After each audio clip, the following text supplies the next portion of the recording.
Iran करेगा हवाई हमला, खुद चेतावनी ईरान ने इराक को दी है। इराक में ईरान के खिलाफ इराक ईरान बॉर्डर पर आतंकी संगठन ऐसे कई सारे हैं जो ईरान के खिलाफ एक्टिविटी करते हैं। उनमें से है एक कुर्दिश, जिसके लिए ईरान ने इराक की गवर्नमेंट को धमकी दी है। सितंबर तक का यह वार्निंग दे दिया गया है कि सितंबर तक अगर आपने उन तमाम ग्रुप को डिसआर्म नहीं किया, यानी निहत्ता नहीं किया, उनसे हथियार नहीं छीने, तो हम उनके ऊपर इराक के बॉर्डर पर कुर्दिश लड़ाके आतंकी संगठन जो हैं उन पर हम यानी ईरान हवाई हमला कर देगा। दोस्तों, बड़े ही वक्त के बाद ईरान और इराक के रिश्ते तलखी में पड़ते हुए नजर आ रहे हैं।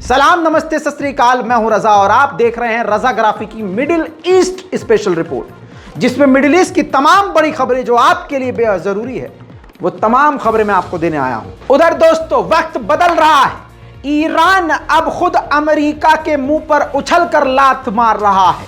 ईरान इराक के बीच जो बिजनेस होता है उस बिजनेस ट्रेड से ईरान ने डॉलर को निकाल दिया है और अब अपनी करेंसी रियाल में डील कर रहा है। वहीं ईरान ने अपने हाथ को फैला दिया है। अब अफ्रीका के देशों के दौरे पर ईरान के प्रेसिडेंट इब्राहिम रईसी पहुंचे हैं। कीनिया का यह मंजर आपको दिखा रहा हूं। कीनिया पहुंचे हैं इब्राहिम रईसी और कीनिया और ईरान के बीच 5 बड़े एग्रीमेंट हुए हैं। दांत जिस तरह से ये काला व्यक्ति चिचिहा रहा है, इससे आप समझ सकते हैं कि इस डील से कीनिया सरकार कितना खुश है। हालांकि इब्राहिम रईसी का चेहरा देख के लगता है कि इब्राहिम रईसी ने शायद अपना कोहिनूर दे दिया है, लेकिन बहरहाल इसमें मेडिसिन, कम्युनिकेशन, कल्चर, फ्रेंचाइजीज और टेक्नोलॉजी और कई तरह की चीजें हैं जो दो देशों के बीच जरूरी होती है। उन तमाम चीजों की डील हो चुकी है। ईरान के राष्ट्रपति ठीक इसी के बाद युगांडा पहुंचे हैं। युगांडा के साथ भी, ये तस्वीर दिखाना चाहूंगा, युगांडा के साथ भी कई तरह की डील की गई है। युगांडा में ईरान का जमकर स्वागत किया गया है और वहां के प्रेसिडेंट ने काम्पाला में उनका स्वागत किया और दोनों देशों के बीच कई अहम डील हो चुकी हैं। वहीं इंडोनेशिया ने ईरान के खिलाफ बड़ी कार्रवाई कर दी है। समुद्र में एक बड़े सुपर टैंकर को सीज कर लिया है, इस शक में कि उसके अंदर गैर कानूनी तरीके से तेल और ईंधन कालाबाजारी किया जा रहा था, ब्लैक किया जा रहा था। अमेरिका और इजराइल इतने बड़े जलील हैं कि खुद इल्जाम लगाते हैं, फिर खुद ही उसको मिटाने की कोशिश करते हैं। थूक के चाटना कोई इनसे सीखे। अब अमेरिका ने कहा है कि ईरान हथियार तो बना रहा है लेकिन परमाणु हथियार नहीं बना रहा। अब एक अच्छी खबर नहीं है, थोड़ी सी बुरी खबर है। जीसीसी गल्फ कॉरपोरेशन काउंसिल की मीटिंग थी जिसमें सारे अरब देश हैं, उसमें यूएई भी है। ऑफ कोर्स यूएई का एक जो मामला खराब हुआ है वो ईरान से हुआ है 3 आइलैंड को लेकर। ईरान कहता है ये तीनों आइलैंड हमारे हैं, यूएई कहता है हमारे हैं। यूएई और कुवैत कहते हैं ये हमारी तरफ है। भाई, ये ईरान का इससे कोई लेना देना नहीं है। यूएई और ईरान के बीच अभी कुछ ही दिन पहले बहस हुई थी इस बारे में। अब जीसीसी की मीटिंग में अरब देश मौजूद थे और इसमें रशिया को भी इनवाइट किया गया था। जीसीसी में यह बात अरब देशों ने उठाई और सभी अरब देशों ने यूएई का साथ दिया और कहा कि वो 3 आइलैंड ईरान के नहीं, वो यूएई के हैं। और इस पर रशिया ने यूएई का साथ दे दिया, गल्फ कॉरपोरेशन का जो ग्रुप था उसका साथ दे दिया। इस पर बुरी तरह से ईरान भड़क गया है और ईरान ने रशियन एनवॉय को समन कर काफ़ी खरी खोटी सुनाते हुए बहुत सारी बातें बोल डाली हैं। ईरान के बेहतरीन और काफ़ी बड़े जाने माने पोर्ट बंदर अब्बास के पोर्ट पर एक ऑयल रिफाइनरी है, वहाँ धमाका हो गया। नहीं पता कि धमाका कैसे हुआ, लेकिन उस धमाके में 9 लोग बुरी तरह से घायल हुए और विजुअल तो मैं आपको दिखाऊंगा ही।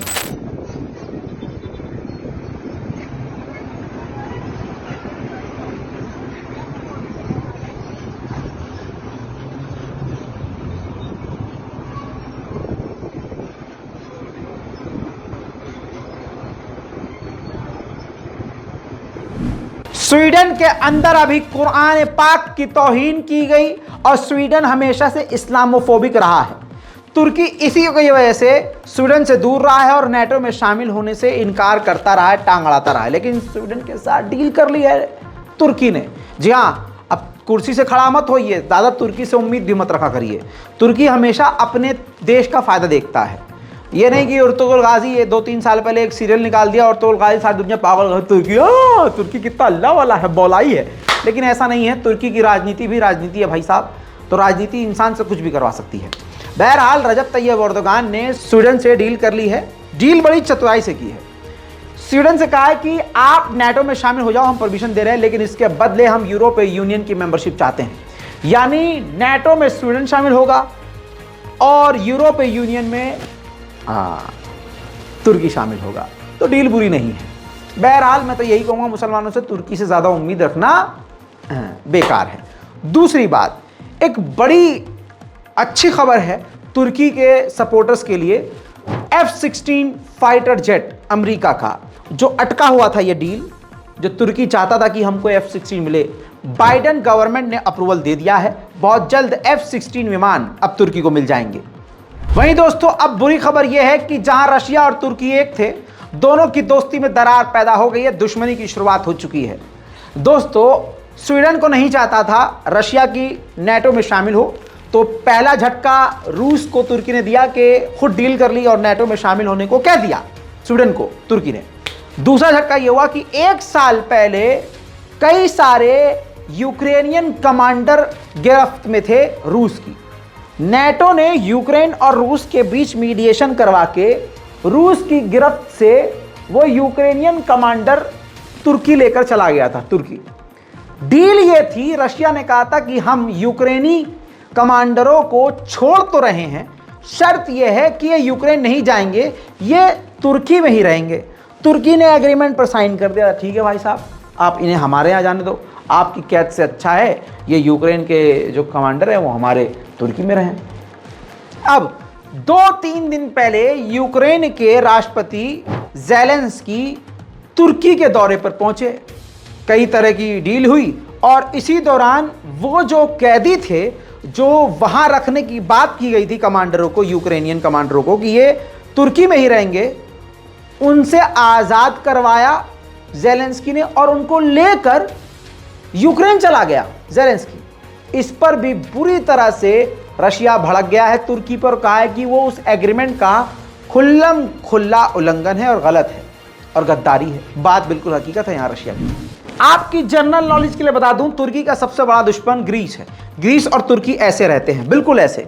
लेकिन न जाने क्या हो गया है कि रजब तैयब एर्दोगान ग्रीस के आगे बिल्कुल नतमस्तक हो गए हैं।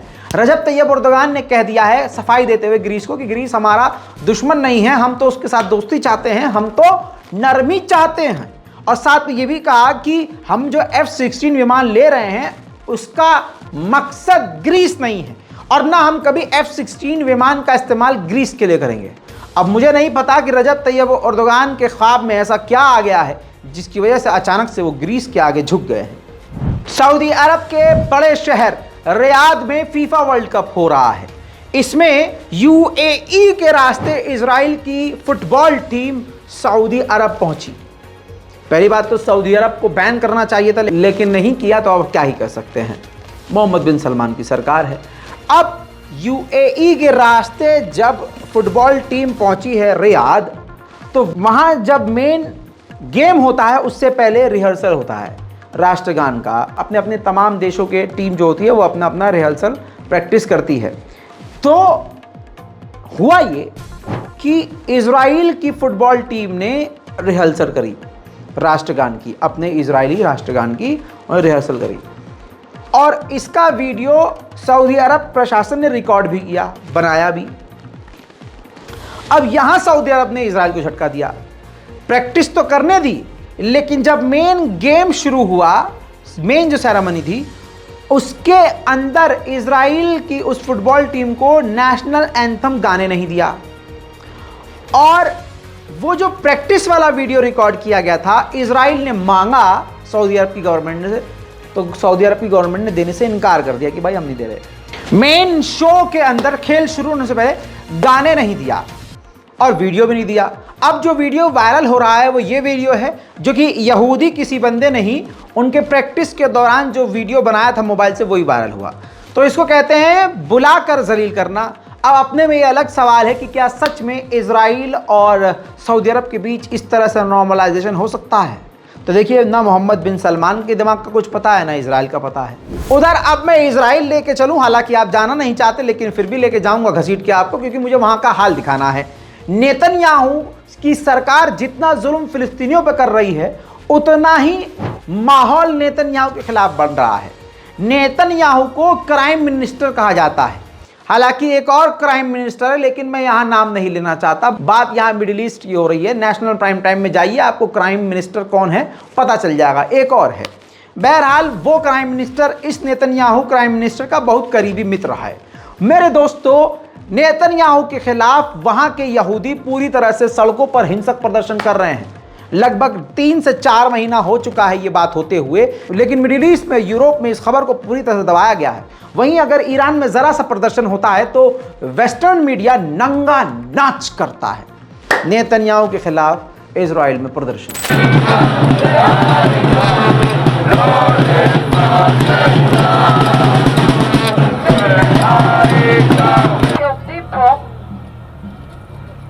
אנחנו, העם הזה, הוא הריבון של מדינת ישראל. לא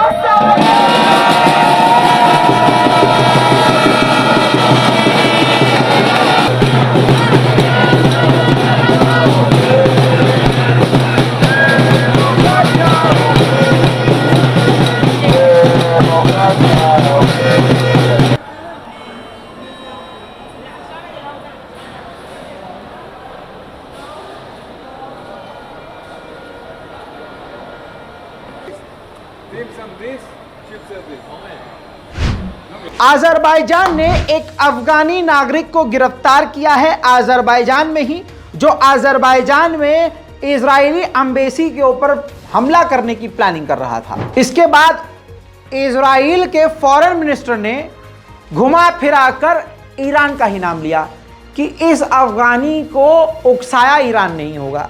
बताइए, मतलब इजराइल में कोई कुत्ता भी मरे तो इल्जाम ईरान पर लगेगा।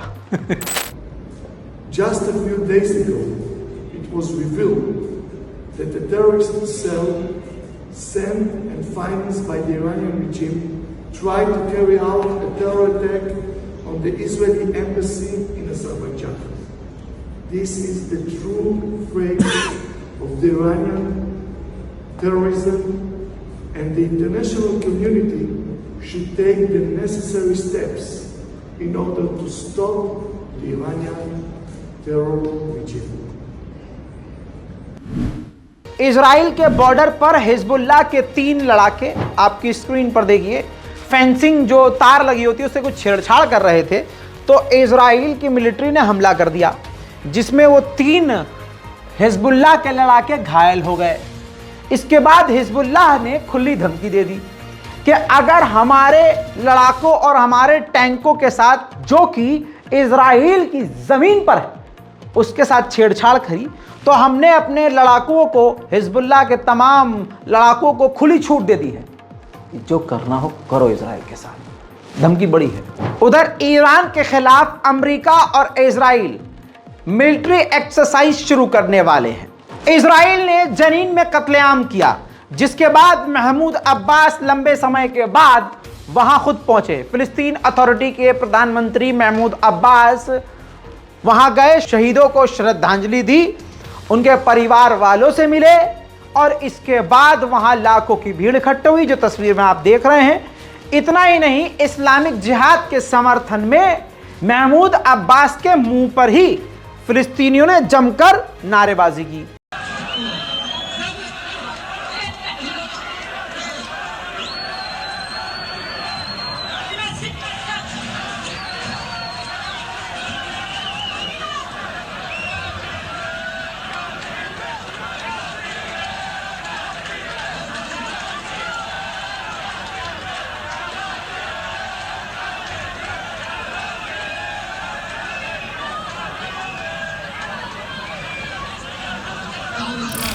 ब्रिटेन ने इजराइल का समर्थन देते हुए फिलिस्तीनियों पर जुल्म की इंतहा बिना हाथ लगाए कर दी है। कैसे? फिलिस्तीन अथॉरिटी को मदद दिया करते हैं कई देश, जिसमें ब्रिटेन का भी नाम है। ब्रिटेन ने कह दिया है कि हम फिलिस्तीन अथॉरिटी को अब कोई भी मदद फिलिस्तीन के लिए नहीं देंगे। अल कुद्स के बेहद करीबी इलाके में इजराइल की अथॉरिटी ने एक परिवार, जो फिलिस्तीनी परिवार 70 साल से जिस मकान में रह रहा था, उस परिवार को उसके घर से बाहर निकाल दिया।